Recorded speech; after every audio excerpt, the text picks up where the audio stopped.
Hello friends, എല്ലാവർക്കും നമ്മുടെ പുതിയൊരു വീഡിയോയിലേക്ക് സ്വാഗതം.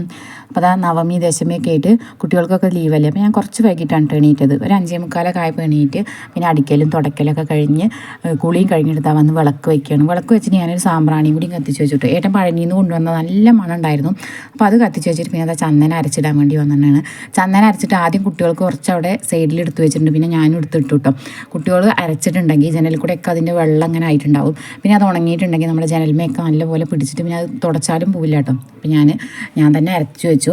പിന്നെ സിന്ദൂരം ഇട്ടു. പിന്നെ അവിടെ ഒരു കറുത്ത പൊട്ടിരിക്കുന്നുണ്ടായിരുന്നു, അതും ഇട്ടു കേട്ടോ.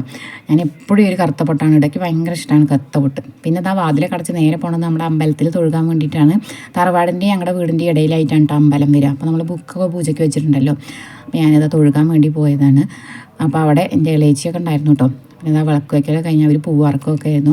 പിന്നെ വന്നപ്പോൾ മോള് തന്ന പണിയാണ്. കുറച്ച് മുല്ലപ്പൂ ഉണ്ടായിരുന്നു, അപ്പോൾ അത് കോർത്ത് തരാൻ പറഞ്ഞിട്ട് അപ്പോൾ ഞാൻ അതിൽ കുറച്ച് തുളസിയും വെച്ചിട്ട് കെട്ടി കൊടുത്തു. പെയിനൊക്കെ നല്ലതല്ലേ തുളസി. അപ്പം ഇനി അത് ഉണ്ടാവേണ്ടെന്ന് വിചാരിച്ചിട്ട് രണ്ടും പാടെ കൂട്ടിയിട്ട് അത്രയും ഉണ്ടായിരുന്നുള്ളൂ കേട്ടോ. നല്ല മണം ഉണ്ടായിരുന്നു മുല്ലപ്പൂവിന്. പിന്നെ അത് കെട്ടി കൊടുത്തു കേട്ടോ. പിന്നെയാണ് ചായ വെക്കാനുള്ള പരിപാടിയൊക്കെ തുടങ്ങിയത്. അപ്പോഴേക്കിത് അവൾ പോയിട്ട് പാലെടുത്തിട്ട് വന്നിട്ടുണ്ടായിരുന്നു. പിന്നെ പഴം വാങ്ങിയിട്ടുണ്ടായിരുന്നു. അപ്പോൾ 2 നേന്ത്രപ്പഴവും തന്നു.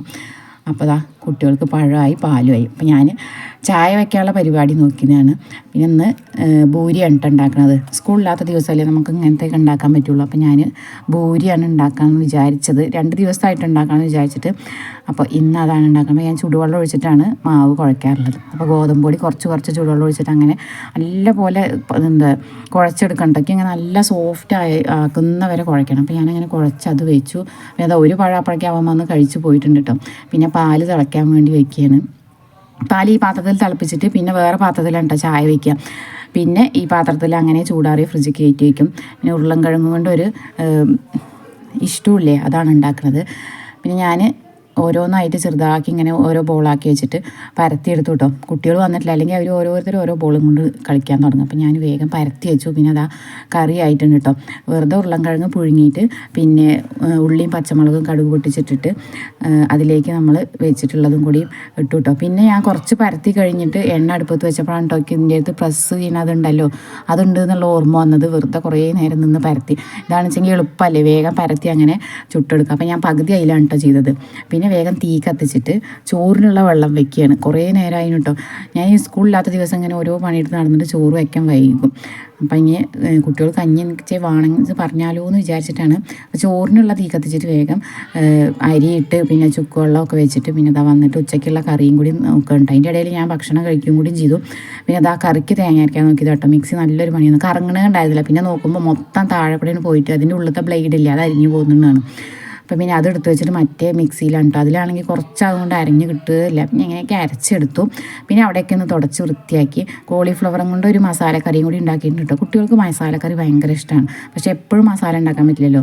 അപ്പോൾ എപ്പോഴേലൊക്കെ ഉണ്ടാക്കുക വിചാരിച്ചിട്ട് ഉണ്ടാക്കിയതാണ്. പിന്നെ കോളിഫ്ലവർ കുറച്ച് ദിവസമായിട്ട് കൊടുന്ന് വെച്ചിട്ട്. അപ്പോൾ അങ്ങനെ മോര് കറിയായി, കോളിഫ്ലവർ കറി ആയിട്ടുണ്ട്. പിന്നെ പപ്പടവും കാച്ചു കേട്ടോ.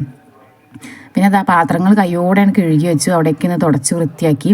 പിന്നെ ചോറ് വെച്ച പാത്രമാണ് കേട്ടോ. അതിൽ ഞാൻ വേസ്റ്റൊക്കെ ഇട്ട് വെച്ചിട്ടുണ്ടായിരുന്നു. പിന്നെ ഞാൻ ഈ തിരഞ്ഞുകൊണ്ടിരിക്കുക നമ്മുടെ ഇതിൻ്റെ ഉള്ളിലൊരു വാഷർ ഉണ്ടായിരുന്നു. അത് എവിടെ പോയി എന്ന് കണ്ടില്ല കേട്ടോ. അതുണ്ട് വെച്ചെങ്കിൽ ഒന്ന് മുറുക്കി വെക്കാമെന്ന് വിചാരിച്ചതാണ്, പക്ഷേ അത് കിട്ടിയില്ല. അത് എവിടെയേ പോയി. പിന്നെ ഞാനത് അവിടെ മേലെ കയറ്റി വെച്ചു കേട്ടോ. ഇനി അതെന്തായാലും നേരിക്കാൻ പറ്റില്ല. ഇനി വേറൊന്ന് വാങ്ങുന്നേ വേണ്ടി വരും. അതിൻ്റെ സൈഡ് പൊട്ടും ചെയ്തിട്ടുണ്ടായിരുന്നു. പിന്നെ എന്താ കറി വറുത്തിടുക കേട്ടോ. കറി വറുത്തിടൽ കഴിഞ്ഞിട്ട് പിന്നെ പപ്പടം കൂടിയും കാച്ചി വെച്ചു കേട്ടോ. പപ്പടം ഓരോരുത്തർക്കും ഓരോ പപ്പടം വെച്ചിട്ടാണ്. പപ്പടം അങ്ങനെ വല്ലാതെ കുട്ടികൾക്ക് ഇഷ്ടമൊന്നുമില്ല, പക്ഷേ കാച്ചി അങ്ങനെ കഴിക്കുന്നു മാത്രം. അപ്പം ഞാൻ 4 പപ്പടവും കാച്ചി വെച്ചു. അങ്ങനെ ഉച്ചയ്ക്കുള്ളത് ഏകദേശമൊക്കെ ആയിട്ട് അപ്പോഴേക്ക് ഇതാ തറവാട്ടിൽ നിന്ന് വെജിറ്റബിൾ ബിരിയാണി കൊണ്ടുവന്നിട്ടുണ്ടായിരുന്നു. കറിയൊന്നും ഉണ്ടായിരുന്നില്ല കേട്ടോ. വെജിറ്റബിൾസ് എല്ലാതും ഇട്ടിട്ട് ബിരിയാണി ഉണ്ടാക്കിയിട്ട് പിന്നെ ഇതാ ഉള്ളിത്തൈരുണ്ടായിരുന്നു. അപ്പോൾ ഞാനതൊന്ന് ജസ്റ്റ് കഴിച്ച് നോക്കിയതാണ്. പിന്നെ ഞാൻ ചോറെടുത്ത് കഴിച്ചു കേട്ടോ. അപ്പോൾ അത്രയുള്ളൂ. നമ്മുടെ കുഞ്ഞു വീഡിയോ ഇഷ്ടമായിട്ടുണ്ടെങ്കിൽ സബ്സ്ക്രൈബ് ചെയ്ത് സപ്പോർട്ട് ചെയ്യണേ.